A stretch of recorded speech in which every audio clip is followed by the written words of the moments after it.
You can't just expect to just give time to everybody else and think that you're gonna be still on 100% for you after you did all that. What do you think that's gonna do for your future? She tried to take me no in this cat, nigga can't even see me on wind. She tried to flight, nigga in this cat. She tried to flight me no way out of here.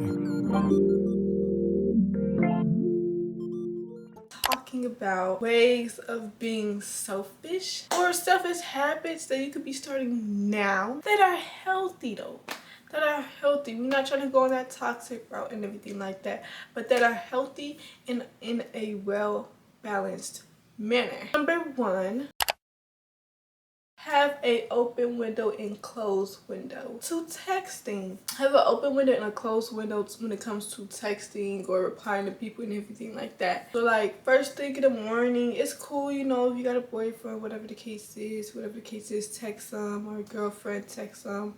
But like they gotta understand that, okay, after I text you stuff like that, I got my, you know, my morning routine and everything like that that I have to do that keeps me on a good rhythm.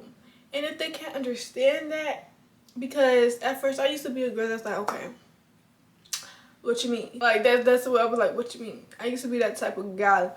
But I understood that you have to be selfish with your own time and with your own self and your own body, your own temple, because it's important. You can't just expect to just give time to everybody else and think that you're gonna be still on 100% for you after you did all that. Not having an open window, like, you know, having a certain time or certain moments and when you're open to texting or replying people back.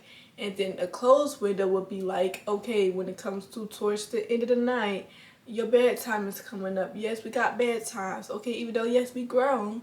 And if we growing up, we still got to prioritize our own sleep so we can function right in the next day. Having that closed window to declutter your mind, not have your mind always cluttered. Most people go on their phones at night. I heard the fact saying the last 30 minutes of what you encounter or interact with, it's like running through your head as you go to sleep. And then like it'd be like, oh, how come when you wake up the next day, you be like, oh, how come the first thing I'm remembering is that song that I listened to last night? That's what I mean. Like it literally be stuck in your head. Why would you want something that isn't purposeful or mindful in your head waking up in the morning? Instead, replace it with something good. So you could be reading a book, listening to a podcast, or you could just be listening to jazz music, whatever. Anything that calms, that is very mindful, that is pouring into you. There's nothing wrong with entertaining yourself, but entertain yourself for 90% of your day. What do you think that's going to do for your future? A person that's 90% not productive or always 90% always doing entertainment for their whole entire life, especially if you're trying to get to a certain goal, like my goal, I want to be wealthy and everything like that, because I will. I can't be 90% entertained every single day. I have to have a balance. I have to either 50-30, you know, 60-30, like, but it can never be 90% of every single of my day, every day 90% entertained. That won't be productive and I won't get a ROI, return of investment, a big one, a good one, a nice one. I'm not gonna get a good return out of that. Being selective on what you're open to, especially in the morning, because you know you're very sensitive in the morning. Be very sensitive and careful and cautious with what you do in the mornings, who you give your time to in the morning. 2, be selective with the people that you give your time with. Now, we all know this, but applying it is something hard. You look at who you hang around with, 90% who you hang around with, 30-20%. Who do you think you most likely will become? One, birds of a feather flock together. Whatever they said, it's true. Like, I used to be like, oh my gosh, I can hang out with them and everything like that. I'm not gonna, you know, become what they are. They're good people and everything like that. But as time goes by, when you spend a lot of time with them, it really emerge with you unknowingly and creep up on you. And then you're like, dang, I never used to do things like this. This was never really my thing. How it become my thing? Because you was hanging out with that person that you was always hanging out with every day. It's not a bad thing if you hanging out with people. It's the certain people that you hang around with is value in it. The value is the type of people you hang around with, because those are the people that you'll be most likely inspired, influenced by throughout your life and how you live your life. So if you're over here with people that are always want to party all day, you eventually one day are going to end up wanting to party all day and doing that, and then you'll go a whole year like, dang, what happened? Why am I over here always partying? Before I met these people, I was never partying. Like, it's sometimes a good thing. I'm not knocking it. It's a good thing for people to introduce new things into your life. And be like, okay, I like this. If it's not giving good to your life in the long run, then you just don't want it.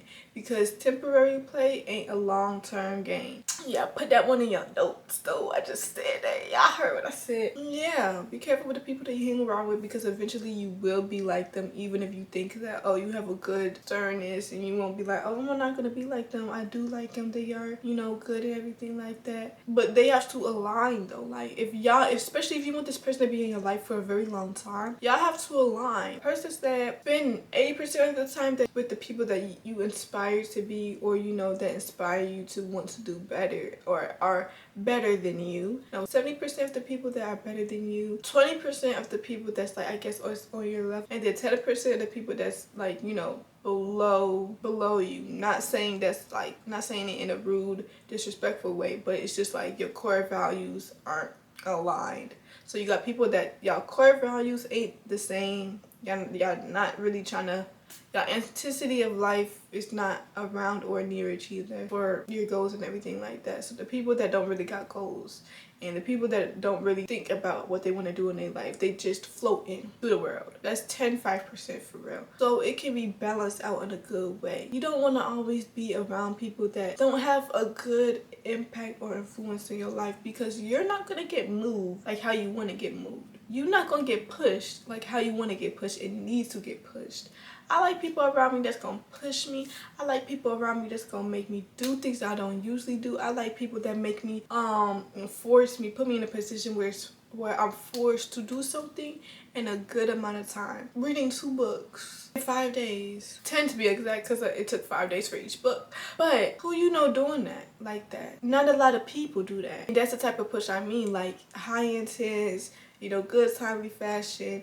Reading books is good. It renews your mind every single time you read a new book. Every time you read a new book, you added knowledge to your mind, to your mindset. Like, you changing it actively. You may not see it instantly, but it's actively happening though. It's in progress. Number 3. Learn when to say no. I had to learn this the hard way, because I used to be the gal that used to say yes or wouldn't mind always being available to people, because I had a good heart. Just because I've had a good heart doesn't mean I have to always say yes to people. Just because you say no, you're not a bad person. You're just selective, and you're not open to everything in this world that gives you attention, or, you know, trying to make a point that you are a good friend, a good person, because you're always there for everybody. There's people that are rich, wealthy. They have best friends too, but they don't see their best friends every day though. They have events and they might not be able to go because what they got going on, they're busy. They got their own events. They have so much things going on, but they understand, like, just because you're not here every single time, every single day, don't mean or devalue your character. They understand that. People that's gonna make you feel bad and try to come for your character, like, oh my gosh, you're never here for me, oh my gosh, like that one time that you decided not to go and they're talking about like, oh, you're not here for me and all that. Now they're trying to come for your character. They should know you better that, oh, just because she's not here doesn't mean she's a bad friend. Real friends that's not gonna come for your character and know your character more than anything. They understand you got your own stuff going on and you're not just trying to float around the world and always be in everybody's face. They know you're not gonna get nowhere like that, and they know they're not gonna get nowhere like that. So they understand, like, okay, we're gonna be in our own areas, and when you have meetings and you schedule appointments, whatever like that, have dinner, schedule, oh, date night, not date night, but like girls out and stuff like that, girls night out, whatever it is. That's where scheduling happens. Sometimes y'all able to do the whole pop-up and like, hey, last minute things, but it's not often, and that's a good thing. It's not all, it don't have to be often. It don't gotta be 24/7. Like, if emergency happens, then of course call. Not an emergency, stuff like that, y'all don't need to be chatting every single day. If y'all chat every single day and it interacts with your schedule, it makes you not get things done, then y'all don't need to talk every day. Y'all need to settle out how y'all gonna be communicating. Plan efficiently. When you plan efficiently, you get through things so much better. So much better, okay? Because a person can plan so many things. They're like, oh yeah, I'm planning. And they have like 10 things in their day. Knowing dang on well they're only getting 2 things out of the day. I used to plan like 5 things in my day. I would only get 3 things done. It feels sad that I didn't get the other 2 done. But it's like, no, you just overplanned. And know your ability and capacity when it comes to doing tasks and the type of task. But how much energy do you have to give into the activity that you need to do within that day? So that becomes with knowing yourself, knowing your identity, and knowing what you're capable of when it comes to longevity.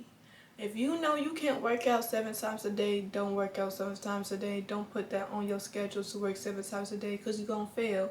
And it's literally going to be on purpose. And you put yourself in your own trap, making you feel sad and self-sabotaging your own success. Plan efficiently. Know what your capacity is for longevity. Know how much energy you have towards certain things, and get it done. So if you only have 30 minutes of focus time when reading a book, only read 30 minutes. But make sure you're actually reading though. Don't just try to get to the page. But if you know you only have the capacity for 45 minutes of working out, work out for 45 minutes. But have the right form. Do your workouts right? If you're not doing it right and it's not being effective, then what are you doing it for? It's just a waste of time at that point. Just to say you did something. But okay, if you're doing something and it's not impactful, it's a waste of time. Stop being the go-to friend. I used to be the go-to friend, especially in high school. The only focus for real for me in high school was school, of course. When I had my friends and everything like that, I made sure I was always available. Like, I would drop anything. Shoot, I'll drop if I was studying. I'll drop anything. Shoot, even if I was watching my video on Netflix, whatever, I'll pause it. Like, it was crazy though. It was a crazy amount of just stopping. No. Call them back when you're done. I used to be, look, don't judge me, but that person that, you know, when you're in a shower and like a person call you, it's nothing wrong with just answering the call, you know, see what's going on. You in the shower, you on the phone with them, 2 minutes go by, you think it's gonna be a 5-minute chat, jump turn it into a 20. And you still in the shower. You paused your whole shower to talk for the person. Nothing wrong with like, oh, why you wanted to, like your feelings towards the person, but you need to get done with your shower. Get done with the shower, then call them back. It delays your process of getting things done. That's what I mean by not being that go-to friend, because you have your own things to get done too. You don't always have time to always vent or listen to a person vent every single day. It's okay to be that friend that they're allowed to do that with, but every single day, 24 hours, no, it's not okay, because then it's like insulting to you. Like, dang, you really don't think I got stuff going on to be like, be considerate and just be like, oh, she might be doing this, let me ask her if it's okay if she has time to vent. If she's not doing anything, it's okay if, you know, she can be here for me, everything like that. Be respectful for other people's time. Like, just don't think like, yes, that's your best friend, everything like that, but also respect her time, respect your own time. Y'all all just need to respect each other and all y'all times. It's insulting when you're like, dang, I'm always there for people, but then when it's your turn for somebody to be there for you, it's a whole nother ball game. The tables are turned, they're not available. So you need to have that same energy. It's not tit for tat, but it's just like, okay, you see how it's so easy for them to be like, pause on what you got going on so they can get done with their stuff. You have to have that type of energy too when it comes to things. Like, if it's not an emergency, not saying that their stuff is not important to you, but it's like your stuff is important to you as well, and you have to get this done before you over here talking to people throughout your whole entire day. You had plans to get done. Now everybody calling your phone all at once in a day. So you got it's 1 p.m. somebody call you. That call become an hour. Okay, you got 30 minutes of time when you got off that call. Now it's 2 o'clock. Somebody calling you again. Like, you're not gonna have enough time to finish what you got planned in that day. You're gonna be irritated. You're gonna be fed up. So without getting to that fed up point and learning your lesson, learn from me. Don't be that go-to friend. They have to know the boundaries. Like, hey, I am here for you. I gotta get my own stuff done. We can't be over here talking about, oh, trips and all this, and oh yeah, we gotta get a trip, but we can never get nothing done. How we gonna get a trip done? Y'all gotta have your finances straight. Like, all y'all trying to do is just talk all the time. No, everybody got their own life, and they have to, structure their life in a certain way they trying to get to. And they don't do that by talking to people and always being that go-to friend available 24 hours of the day. No. Number 6. Give yourself time, okay? I said time, yeah. Give yourself grace, okay? Just like how God gives us grace, you should give yourself grace. Don't beat yourself up. I was the person that would beat myself up all the time, and it would be ridiculous, because like people could tell me like, bruh, why you always beating yourself up for something so little? And I'd be like, bruh, I gotta get it right. Like, no, that's how I would be. I'm like, oh my gosh, I gotta get this job right. Because especially from trauma and everything like that I had, when I acknowledge it, I'm like, dang, I really do beat myself up too much. And I don't give myself grace. So it always makes me feel like I'm a failure. No, you're not a failure. You're gonna keep on trying until you get it right, until you get better and improve over time. Give yourself grace. When you give yourself grace, it makes you want to, continue on going on that walk. Continue making that run. Stay in the race. It won't make you be like, okay, I quit. Because you get beat up so much. It's so hard. It's like every time you fall. So giving yourself grace is literally, like, okay, you fail. It's okay. Get back up. That's grace. Keep on trying. That's grace. You don't have to get it right on the first time. You will get it right eventually. But especially if you're not a pro at it, don't beat yourself up like that. Even pros sometimes have a certain level of grace that they give themselves. But they still give themselves grace. The next time they do it, they're going to do even better. They're going to try again. They're going to try again. They never give up. That's the grace right there. Never give up. Never be that person that's like, oh my gosh, I'm just gonna stay down because I can't get it right. No, you can. Just right now, it's not the time, because you haven't, hit certain stages to finally get it right. You haven't learned certain things from your mistakes yet for you to be like, okay, I got this. Not do that, do this instead.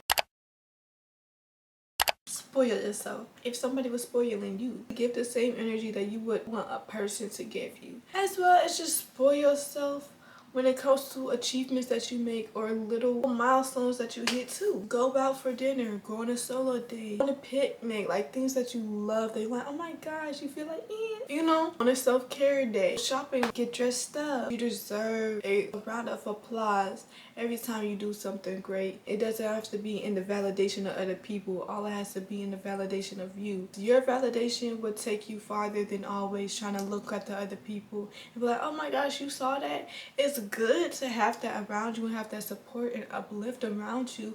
But at the same time, if you don't, then who can you go and look to? Yourself. And God always applies to you for the little achievements that you make. You may not know, but he is. But in yourself, so you can really feel like, okay, yeah, I'm really doing stuff. Instead of just going through the flow with like, yeah, I'm just work. But if you don't have little nuggets of like rewards, it make you like, okay, I don't want to do this anymore. It gets tiring. It doesn't feel like it's worth it. You're gonna have a big return at the end, at the finish line. But while you doing that, treat yourself within the process. It makes you want to keep going. It makes you be like, okay, I like this. I like that every time when I finish something, one, you feel proud of yourself, of finishing something, hitting a goal and everything like that. And a person feels 10 times better when they have an event going on. When somebody got their birthday, like, okay, it's a birthday, but it feels even more better when they have a birthday dinner, when they go out to eat for their birthday, when they do activities with their friends or just themselves for their birthday. Like, just doing nothing and knowing it's something important to you, it's gonna downgrade it. In order not to downgrade your success, upgrade it and bring value into it, and make sure in your head that you register it. This is a big deal, because it is. I hope you guys like today's video, because I really like today's video. Like, comment, and subscribe to your cousin, your sister, your mother, your auntie, your sister, your brother, whoever about me, your piggy, your dog, your cat, your fish, everybody about me. And I'm gonna see y'all in the next one. Bye.